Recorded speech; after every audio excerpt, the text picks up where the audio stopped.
The great hall reeked of wood smoke and fear.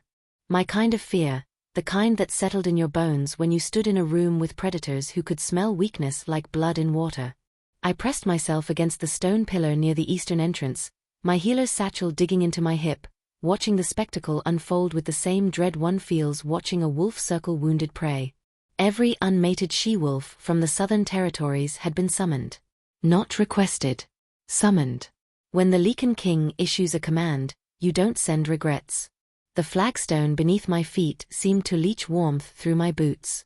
I'd borrowed them from my sister this morning, the leather still stiff and unbroken, 2 sizes too large for my feet.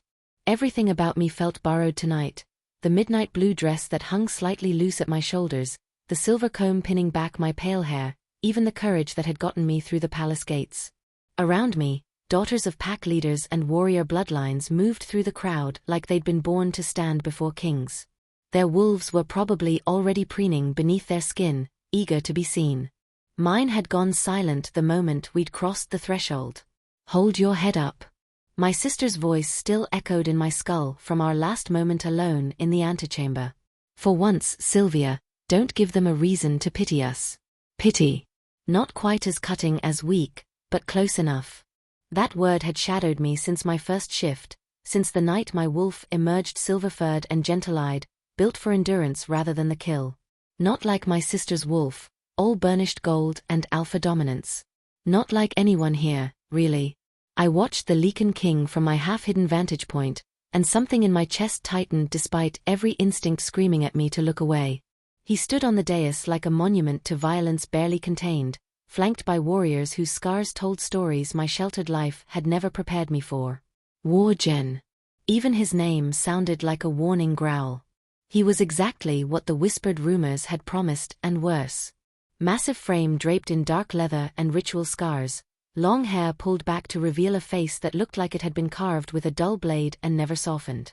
But it was his eyes that held me frozen, pale as ice on a winter lake, and just as merciless. They swept across the assembly with the patience of an apex predator deciding which throat to tear first.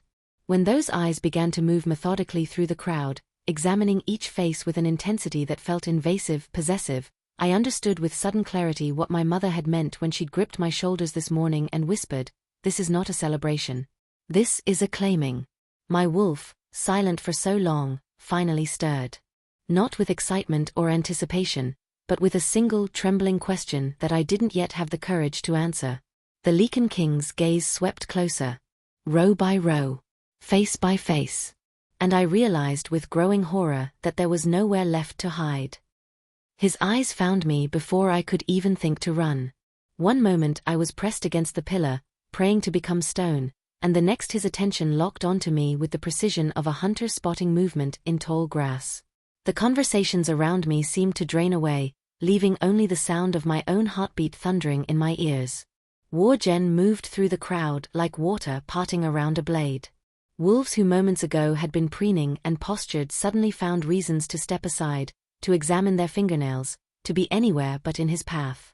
He never looked away from me. Not once. I couldn't breathe. Couldn't think. My wolf, usually so quiet, was doing something strange beneath my skin. Not cowering, but vibrating with an awareness I'd never felt before. He stopped 3 feet away. Up close, he was devastating. The rumors hadn't prepared me for the reality of him, for the way his presence seemed to consume all the air in the immediate vicinity. A scar bisected his left eyebrow, another traced the hard line of his jaw.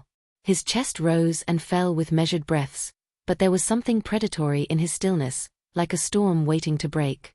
Name. His voice was gravel and midnight, pitched low enough that only I could hear. Sylvia. It came out steadier than I expected. A small mercy. Sylvia Thorne, of the Southern. I didn't ask for your lineage.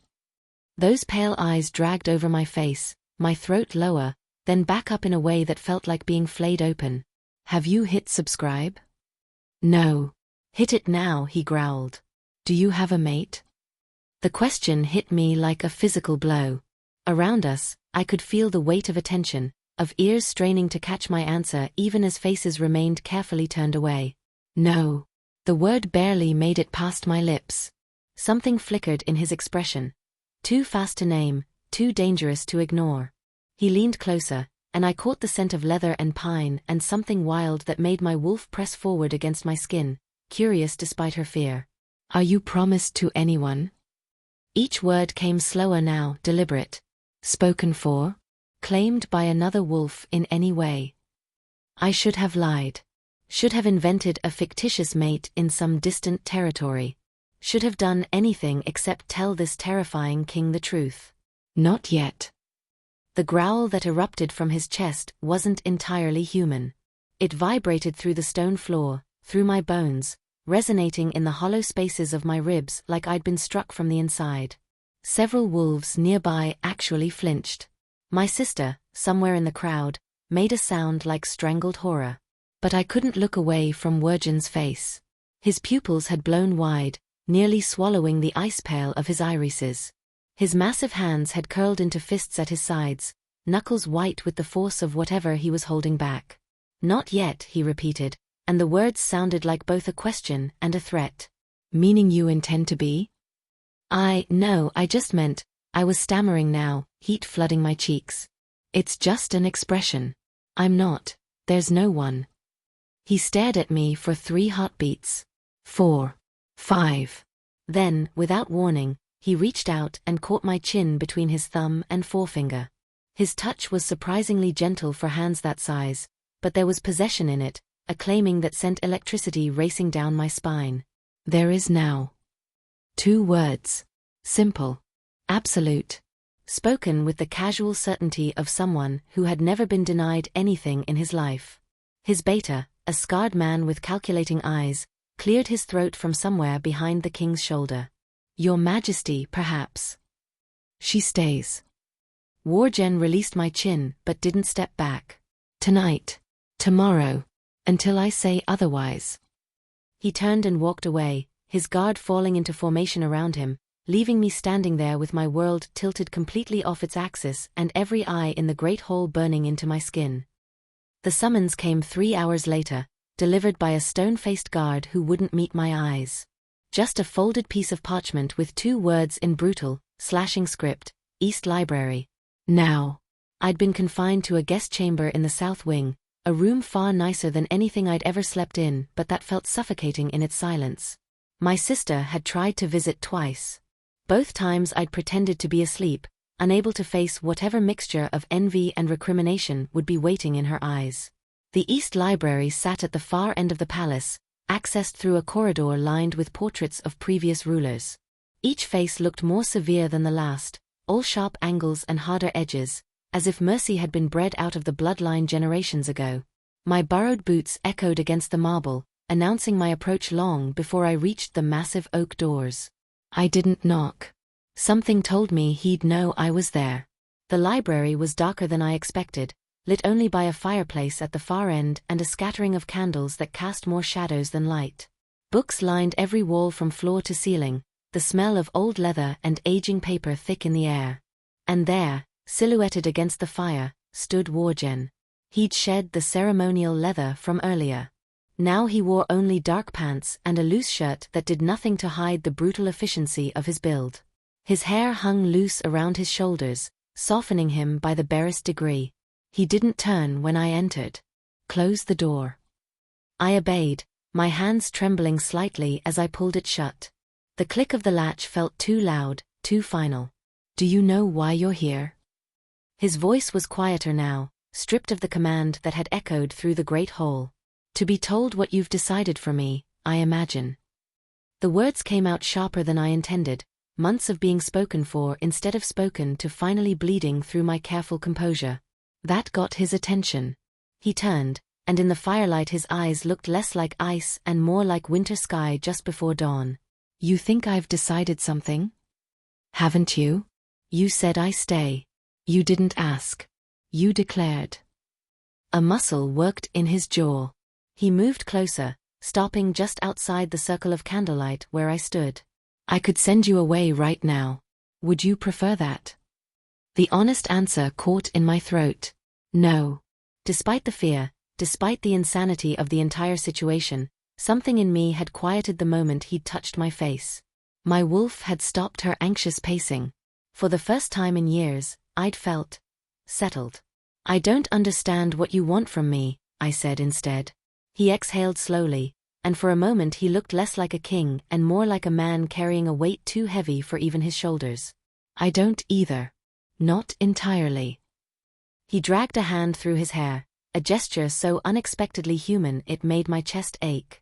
But when you said not yet tonight, something in me, he stopped, jaw clenching. I'm tired of being alone, Sylvia. The admission hung between us, raw and unexpected. This close, I could see the fine lines around his eyes, the silver threaded through his dark hair at his temples. He looked ancient and exhausted in a way that had nothing to do with years. You're a king, I whispered. You're surrounded by people. By subjects. Warriors. Advisors. People who see a crown, not a man. His gaze held mine with an intensity that made it hard to breathe. You looked at me tonight like I was real. Not myth. Not monster. Just real. You terrified me. I know. Something that might have been regret flickered across his face. I still do, probably. But you didn't look away. My heart was hammering against my ribs. What are you asking? Stay. The word was barely more than a breath. Not as my queen. Not as some title for the council to debate. Just, stay. Your presence makes me feel less cold. I don't know why. I don't care why. I just need. He stopped, looked away. I'm asking, Sylvia. Not commanding. The firelight caught the edge of his profile, highlighting the brutal beauty of him. And in that moment, with his guard down and his voice stripped bare, I made a choice that would change everything. How long? He looked back at me, something like hope flickering in those pale eyes. As long as you're willing. I stayed. 3 days turned into a week. The palace staff stopped looking surprised when they found me in the library at dawn or walking the eastern gardens where Wargen sometimes trained. We fell into a rhythm that felt both natural and impossible. Long silences punctuated by conversations that revealed more than either of us intended. He asked about my healing work, listened with genuine interest as I explained the properties of different herbs. I asked about the scars on his hands, and he told me stories of border skirmishes and rogue attacks with the detached efficiency of someone recounting someone else's life. But there was always a wall. Something he held back, a shadow that crossed his face when he thought I wasn't watching. I felt it most acutely in the moments when we drew too close, when the air between us grew charged with something neither of us had named. He'd pull away then, physically or emotionally, like he'd remembered something that made closeness dangerous. It was the 8th night when everything changed. I'd found him in the library again, but this time something was wrong. He stood at the window overlooking the northern mountains, one hand braced against the frame, his breathing too controlled. The kind of control that came from holding something shattered together through sheer will. Wargen. He didn't turn. You should go to bed, Sylvia. What happened? I moved closer despite the warning in his voice. The moonlight through the window painted him in silver and shadow, and I could see the tension singing through every line of his body. It's the anniversary. The words came out flat, empty. 7 years ago tonight. I didn't need him to explain. Everyone knew the story in whispers and half-truths. The Lycan King's intended mate, murdered before the bonding ceremony could be completed. But standing there, watching the way he held himself like glass about to shatter, I realized no one actually knew anything at all. Her name was Mira. He spoke to the window, to the darkness beyond. We grew up together. The bonding was political, arranged by the council, but we'd made peace with it. She was kind, patient, everything a queen should be. His hand curled into a fist against the wood. The rogues took her 3 days before the ceremony. Left her body at the border as a message. My throat constricted. I'm sorry. Everyone's sorry. There was no heat in it, just a weariness that made him sound ancient. But sorry doesn't change the fact that I felt it happen. The bond was incomplete, but strong enough that when she died, it was like something in my chest just snapped. He finally turned to face me, and his eyes held a devastation that made my own heart ache. It didn't break cleanly. It shattered. Left pieces that cut every time I tried to breathe. I took a step forward without thinking. Wargen. I swore I'd never feel that again. His voice dropped to barely a whisper. Never let anyone close enough to leave that kind of wound. It's why the council gave up on me finding a queen. Why they stopped expecting me to be anything more than a sword for the kingdom to wield. Is that what you think you are? The question came out softer than I intended. Just a weapon? It's what I made myself into. Safer that way. For everyone. He looked at me then with something raw and terrible in his expression. And then you walked into that hole with your silver braid and your terrified eyes, and when you said not yet, it was like something that had been dead for 7 years suddenly started breathing again. The confession hung between us, heavy with implications neither of us was ready to name. I could feel my wolf pressing against my skin, urging me forward, urging me to close the distance between us and damn the consequences. That's why you're afraid, I said quietly. Not of being alone. Of not being alone anymore. His laugh was broken, bitter. I'm terrified. Of what I felt in that hole. Of what I feel every time you walk into a room. Because if I let this happen, if I let you become what every instinct is screaming you already are, and I lose you, he stopped, jaw working. It would end me, Sylvia. Completely. I moved before fear could stop me, closing the space between us until I could reach up and touch his face. His skin was warm beneath my palm, his breath catching at the contact. Then don't lose me. He caught my wrist, gently but firmly, his eyes searching mine with desperate intensity. You don't know what you're offering. Maybe not. My heart was thunder in my chest. But I'm offering it anyway. For a long moment, we stood there in the moonlight, balanced on the edge of something that would change everything. And then, slowly, Wargen leaned his forehead against mine and breathed out like a man who'd been holding his breath for 7 years.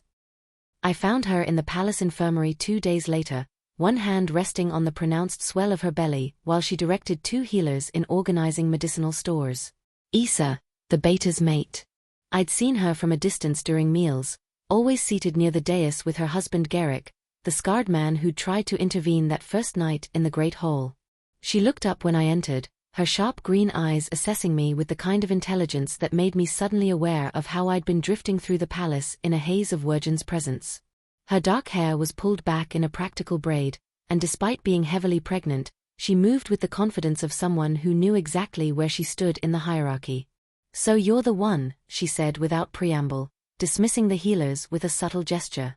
The healer who's managed to make our king remember he's more than scar tissue and duty. I wasn't sure if that was a compliment or an accusation. I'm Sylvia. I know who you are. Everyone knows who you are by now. She gestured to a chair near the window. Sit.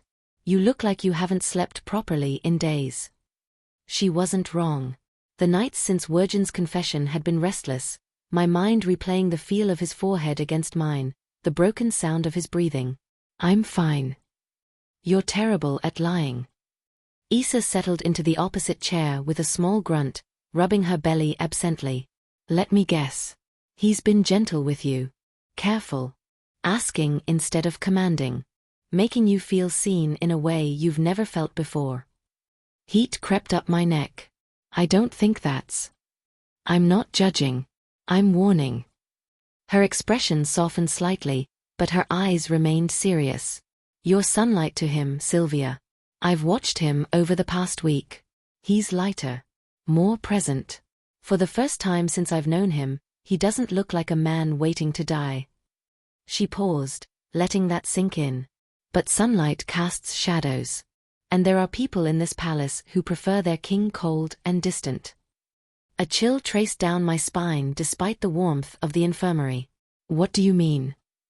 The Council of Alphas meets in 3 days. They'll want to see you, evaluate you, decide if you're suitable. She leaned forward slightly, her voice dropping. They won't see what Wargen sees. They'll see a healer from a minor family with a wolf too gentle for their tastes. They'll see weakness. Something to be exploited. I'm not weak. The words came out harder than I intended. I know that. Garrick knows that. He's been watching how you've settled into the palace, how the staff actually smiles when you pass. Even Wargen knows that, though he's too terrified to admit what you mean to him yet.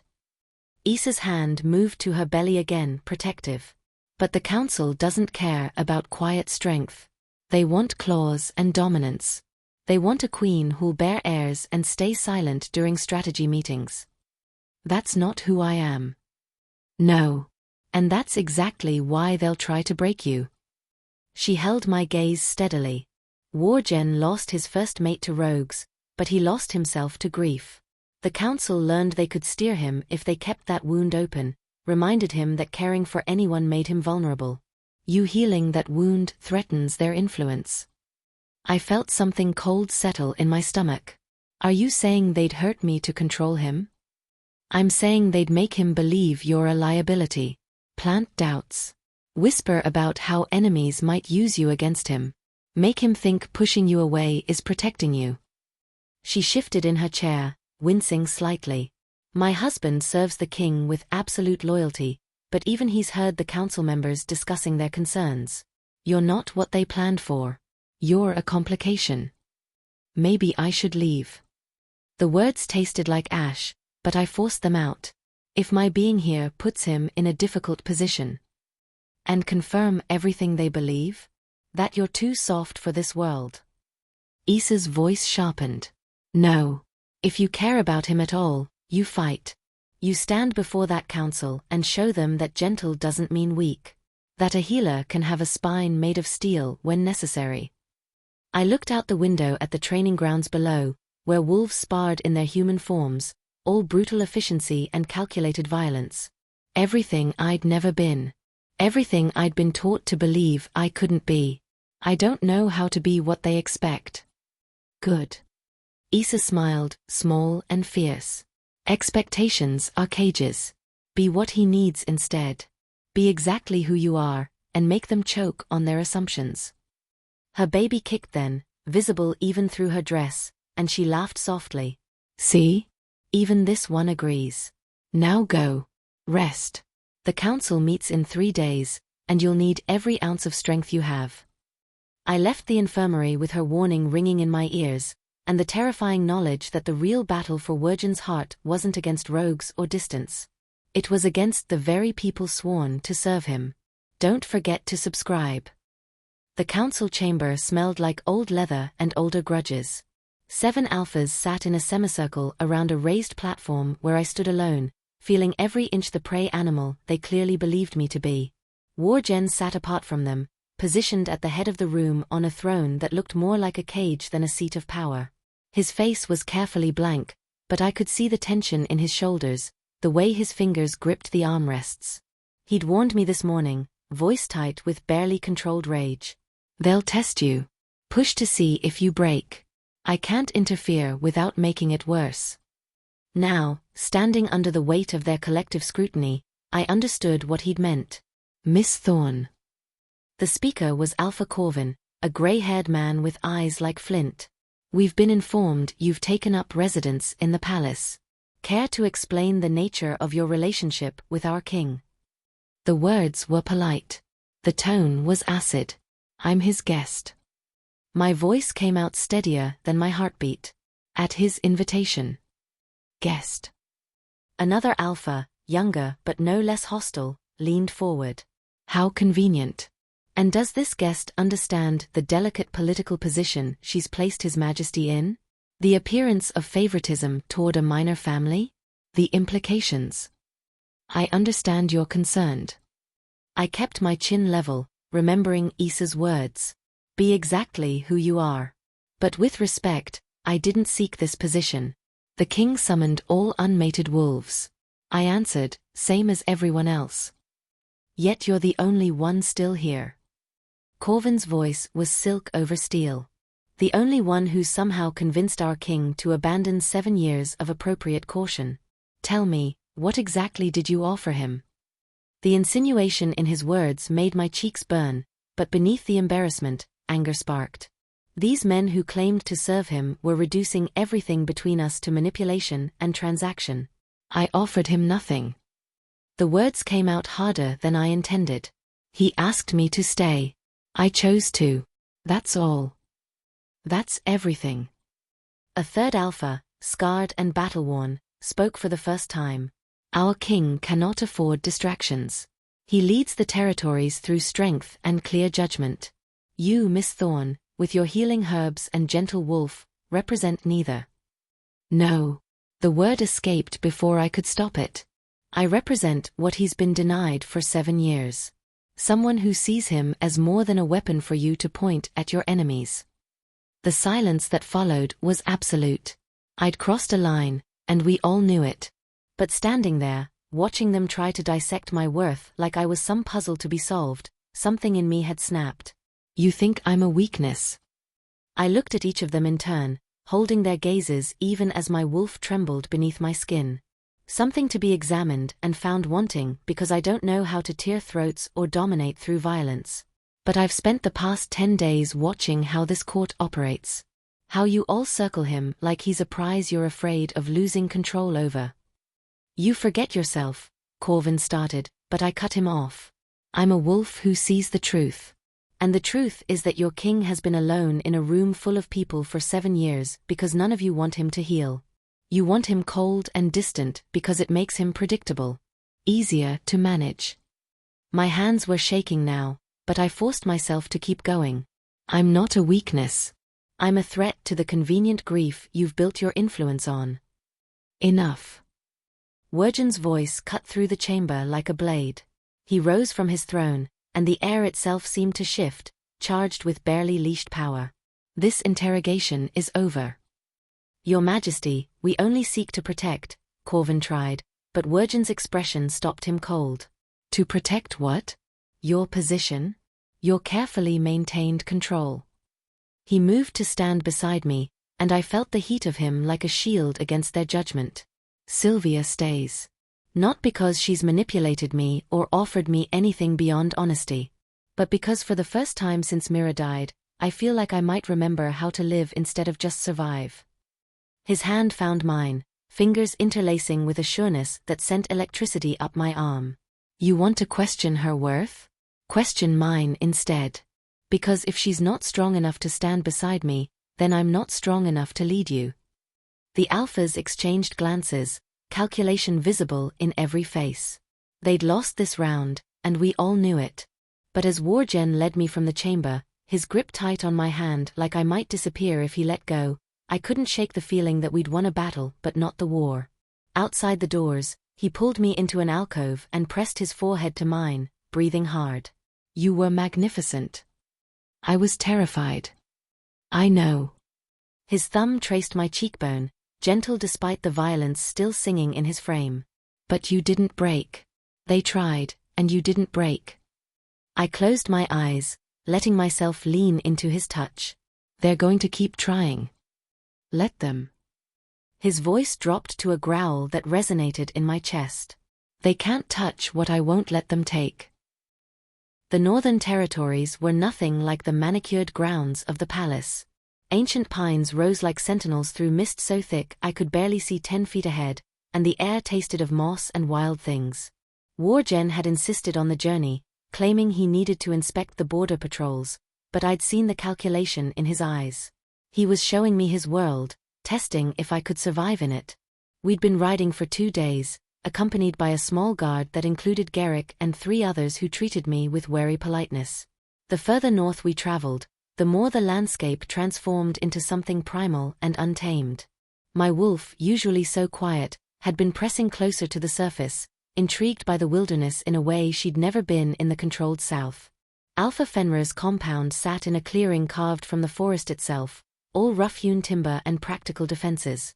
He met us at the gate, a massive man with silver threading his beard and eyes that had seen too many winters. The kind of traditionalist who believed strength was measured in scars and dominance displays. Your Majesty. His bow was respectful but minimal.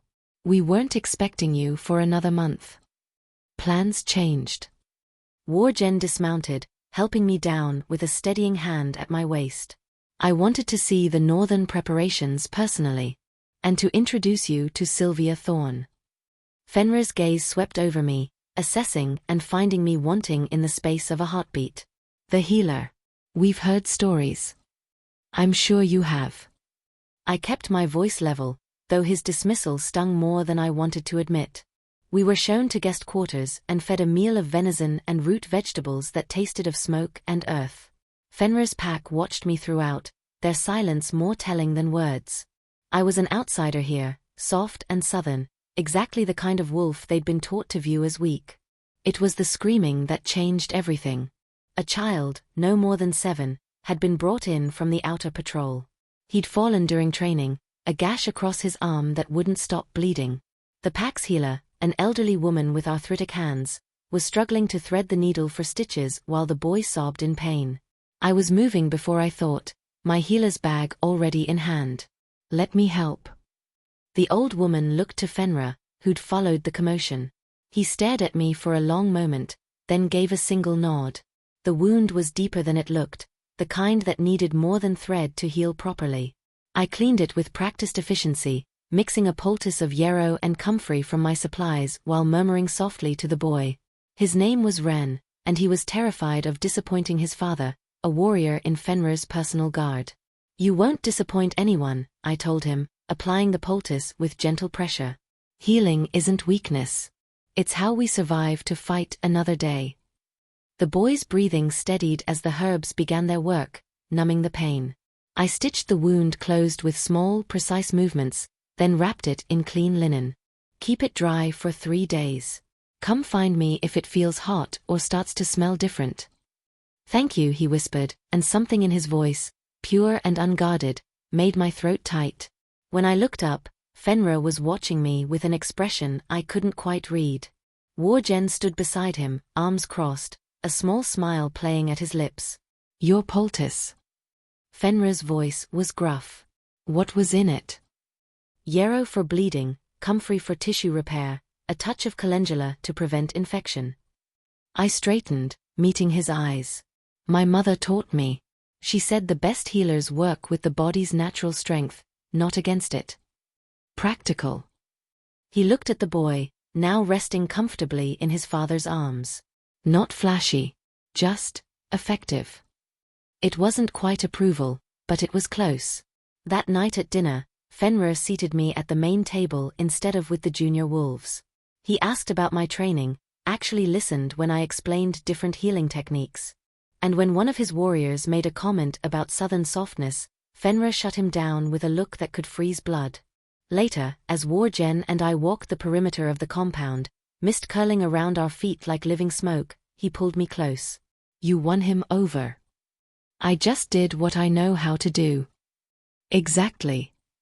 He pressed a kiss to my temple, warm and grounding. You didn't try to be something you're not.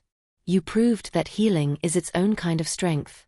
Fenrir respects that, even if it challenges everything he was raised to believe. The forest around us was alive with night sounds. Owls calling, branches creaking, the distant howl of patrols. And standing there in the mist with Wergen's arms around me, I felt less like an outsider and more like I was exactly where I belonged. The council will hear about this, I said quietly. That even Fenrir accepted me. Good. His voice was pure satisfaction. Let them hear. Let them understand that you're not just mine. You're theirs, whether they want to admit it or not. In the darkness, his eyes gleamed pale and fierce, and I knew with absolute certainty that whatever battles lay ahead, we'd face them together. The attack came at dawn, when the mist was thickest and the world existed in shades of grey. Warjen had taken me to a stream at the edge of Fenrir's territory, a place where the water ran so clear you could see every stone on the bottom. He'd been teaching me to track, showing me how to read disturbed earth and broken branches, when the forest went silent. Every bird stopped singing. Every creature froze. And Wergen's entire body went rigid, his hand finding the blade at his hip in one fluid motion. Run back to the compound. His voice was barely a whisper. Now. I opened my mouth to argue, but the first rogue burst from the tree line and words became irrelevant. He was massive, more beast than man, with eyes that held nothing but hunger and rage. 3 more followed, spreading out in a practiced formation that spoke of planning, of coordination that rogues weren't supposed to possess.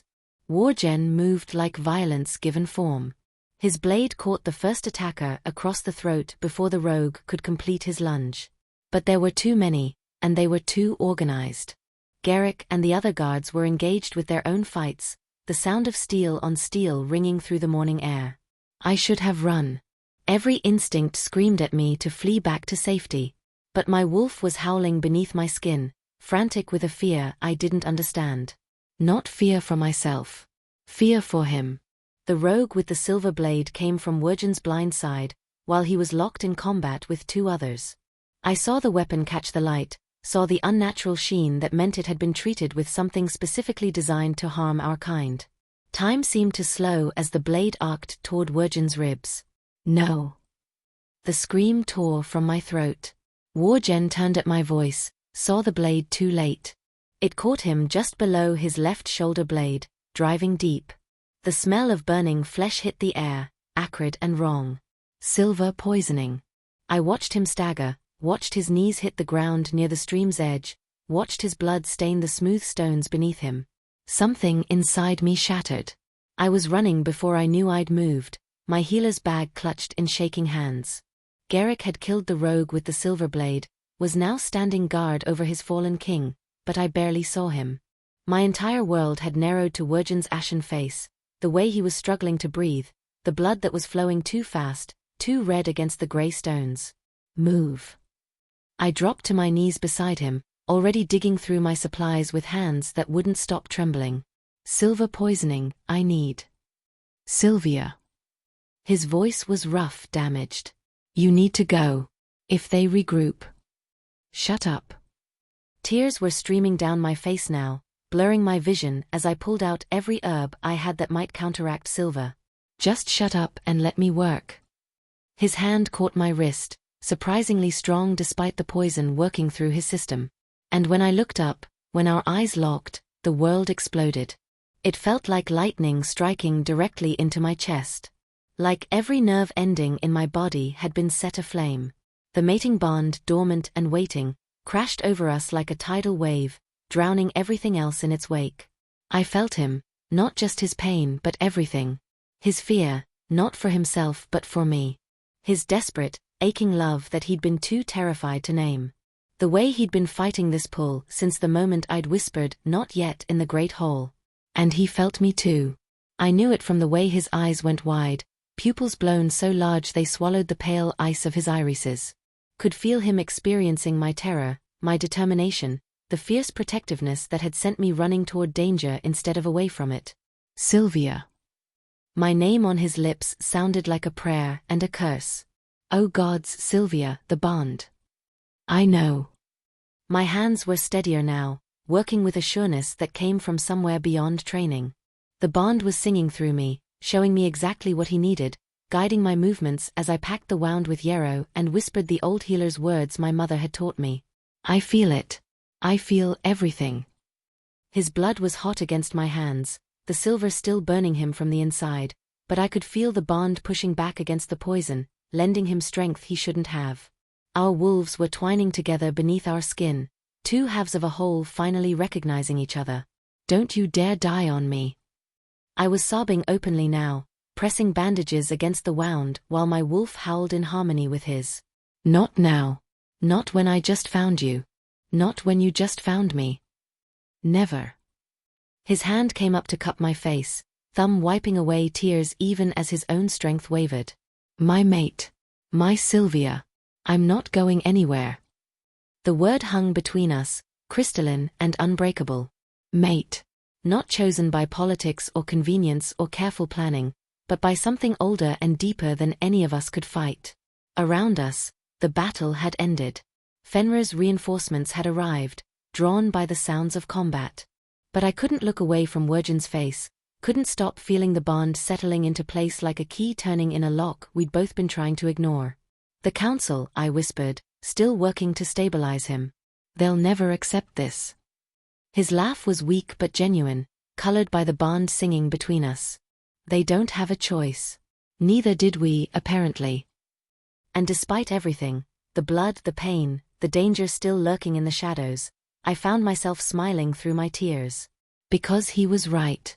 The bond had chosen us, had been waiting for us since before we'd ever met. And now that it had claimed us both, there was no force in any territory that could tear us apart.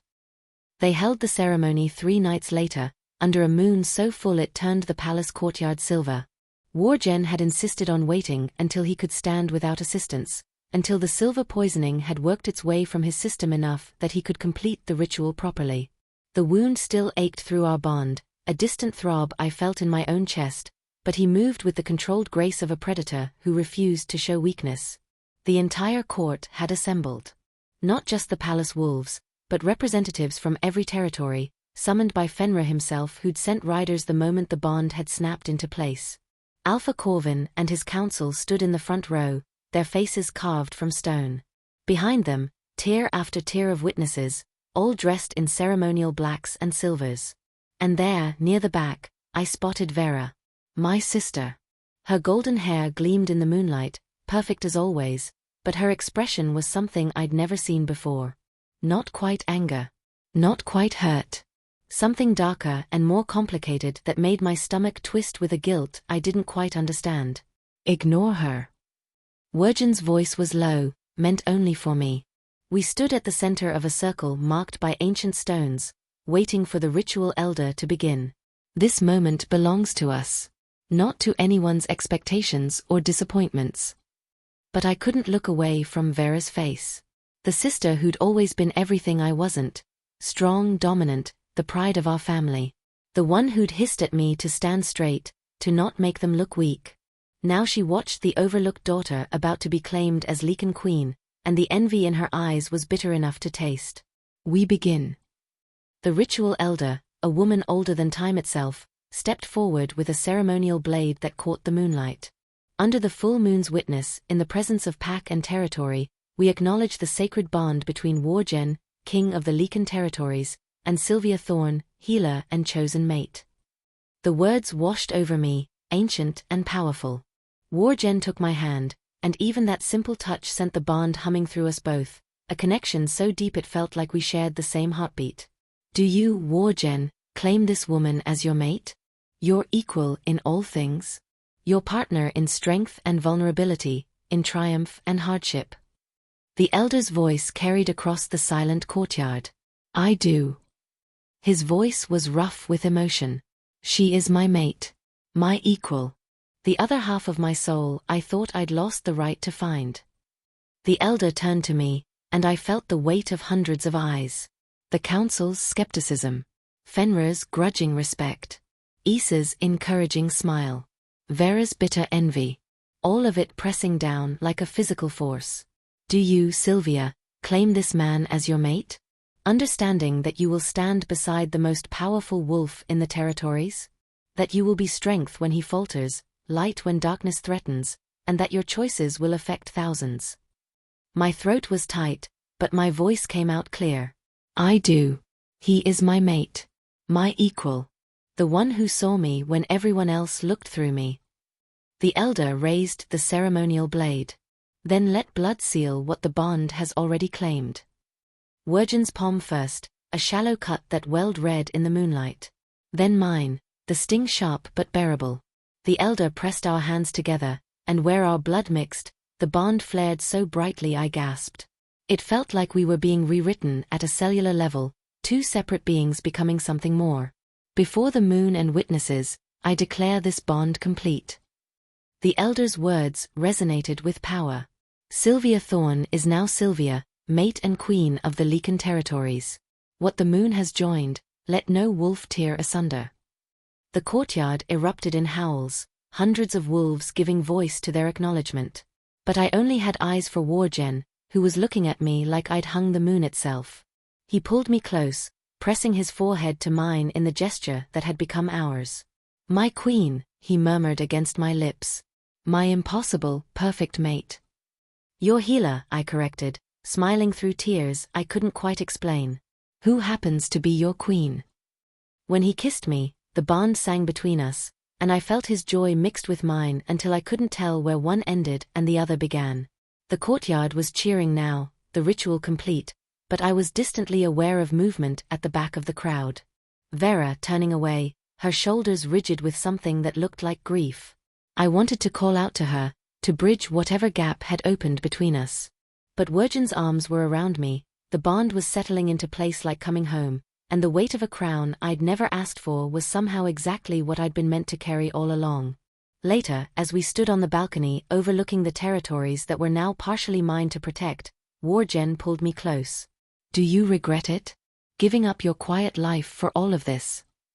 I looked out at the moonlit landscape, felt the bond thrumming between us, thought about the child I'd healed in the north and the council I'd faced and the sister whose envy might never fade. "Not for a second." His smile was soft, private, meant only for me. "Good. Because I'm never letting you go. I'm counting on it."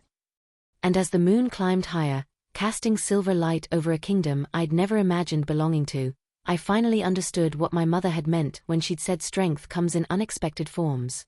Mine had just happened to come wrapped in silver fur and gentle eyes, powerful enough to heal a broken king and claim a crown I'd been told I was too soft to wear. 5 years had changed everything and nothing. The great hall still smelled of pine smoke, but now it also carried the scent of medicinal herbs from the expanded infirmary I'd built in the eastern wing. The council still gathered, but their faces had shifted. Corvin had retired, replaced by younger alphas who'd grown up watching a healer queen prove that compassion wasn't weakness. I stood at the window of our private chambers, watching the training grounds below where warriors sparred under Garrick's watchful eye. But now, interspersed between combat drills, I saw healers teaching field medicine, teachers instructing cubs in reading and strategy alongside traditional hunting skills. The kingdom had become something different under our rule. Not softer, but more complete. "You're thinking too loud." Werjan's arms wrapped around me from behind, his chin resting on my shoulder. The bond hummed contentedly between us, as natural as breathing after 5 years of constant presence. "I can feel your worry from across the palace." Not worry. Reflection. I leaned back into his warmth, still marveling at how this had become normal.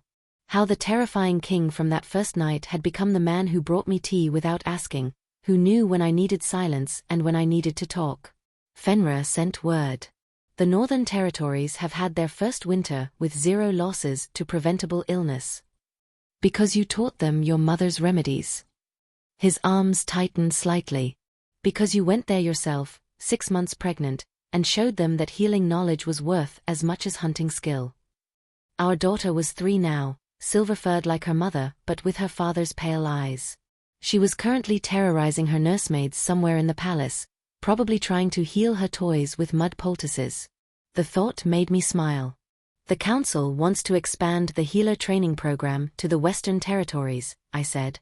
"Alpha Marcus specifically requested it. Said his pack lost too many warriors to wounds that should have been treatable." "Marcus, who called you a dangerous distraction 5 years ago?" Werjan's voice carried satisfied amusement. How things change. They had changed. Slowly, painfully sometimes, but undeniably. The territories had learned that a queen who could negotiate peace between feuding packs was as valuable as one who could lead charges. That teaching wolves to read meant they could learn from other territories' strategies. That healing the injured meant more warriors survived to fight again. Power tempered with compassion. That's what the traveling bards called it now, when they sang songs about the Silver Wolf Queen who'd transformed the Lycan territories. I still cringed at the title, but Issa, now mother of 3 and my closest advisor, insisted it was good for morale. "Do you ever regret it?" I asked quietly. "Choosing me that night? The council fought you for 2 years before they accepted that I wasn't going anywhere."